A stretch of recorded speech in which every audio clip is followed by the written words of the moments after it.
അങ്ങനെ നമ്മുടെ ഭവാനി ഭൂമിയോട് പറയുന്നുണ്ട്, ഇവിടെ നാട്ടുകാർ പറയുന്നുണ്ട് നിൻ്റെ അമ്മ നിൻ്റെ അച്ഛനെ കൊന്നത് നിൻ്റെ അമ്മയ്ക്ക് നിൻ്റെ അമ്മയുടെ ഇഷ്ടപ്പെട്ട കാമുകൻ്റെ ഒപ്പം ജീവിക്കാൻ വേണ്ടിയിട്ടാണ് എന്നൊക്കെ പറയണത് എന്ന് പറയുന്നത്. ഇതൊക്കെ കേൾക്കുമ്പോൾ നമ്മുടെ ഭൂമിക്കാണെങ്കിൽ ദേഷ്യം വരുന്നുണ്ട്.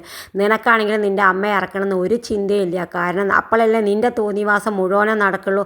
നിനക്ക് രാത്രി കണ്ണി കണ്ട ആണുങ്ങളെ വിളിച്ച് കയറ്റാലോ എന്നൊക്കെ പറയുന്നത്. ഇതൊക്കെ കേൾക്കുമ്പോൾ നമ്മുടെ ഭൂമിയുടെ ക്ഷമയുടെ നെല്ലിപ്പടി ഇളകട്ടെ. എന്തായാലും നമ്മുടെ ഭൂമി അവർ മടങ്ങണ സമയത്ത് ഭവാനിയോട് പറഞ്ഞിട്ട്, ഒരു മിനിറ്റ് നിൽക്കി, ഇനി ഞാൻ നിങ്ങളോട് രണ്ടാളോട് ക്ഷമിച്ചാൽ എൻ്റെ അച്ഛൻ്റെ ആത്മാവ് എന്നോട് പൊറുക്കില്ല.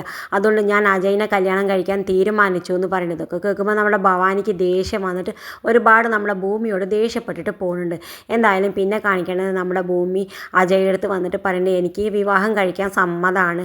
ഈ വിവാഹം എന്ന് പറഞ്ഞത് ജീവിതത്തിൽ ഒരിക്കലേ നടക്കുള്ളൂ. പക്ഷേ എന്താ ചെയ്യുക, എൻ്റെ ഗതികേട് കൊണ്ട് മാത്രം ഞാൻ ഈ വിവാഹത്തിന് സമ്മതിക്കുകയാണ്. ഇങ്ങനെ ഒരു അഭിനയ കല്യാണത്തിന് എനിക്ക് തീരെ താല്പര്യമില്ല. പക്ഷേ എനിക്ക് എൻ്റെ അമ്മയ്ക്ക് വേണ്ടിയിട്ട് മാത്രം ഞാൻ ഈ കല്യാണത്തിന് സമ്മതിക്കുകയാണ്. പക്ഷെ നമ്മൾ തമ്മിൽ ഒരിക്കലും ഭാര്യ ഭർത്താവായിട്ട് ജീവിക്കില്ല എന്ന് പറയുന്നുണ്ട്. എന്തായാലും നമ്മുടെ അജയ് സമ്മതിക്കുന്നുണ്ട്, നമ്മുടെ ഭൂമി സമ്മതിക്കുന്നുണ്ട്, രണ്ടാളും കൈയൊക്കെ കൊടുക്കുന്നുണ്ട്. എന്തായാലും നാളെ തന്നെ നമ്മുടെ ഭൂമിയുടെയും അജയുടെയും വിവാഹം നടക്കും. ഇത് കാണിച്ചും കൊണ്ടാണ് ഇന്നത്തെ പ്രൊമോ അവസാനിക്കുന്നത്. ഇതുപോലെ പ്രൊമോ വിശേഷങ്ങൾ നിങ്ങളുടെ മുന്നിൽ എളുപ്പത്തിലെത്താൻ ഈ ചാനൽ ഒന്ന് സബ്സ്ക്രൈബ് ചെയ്യാൻ മറക്കരുത്.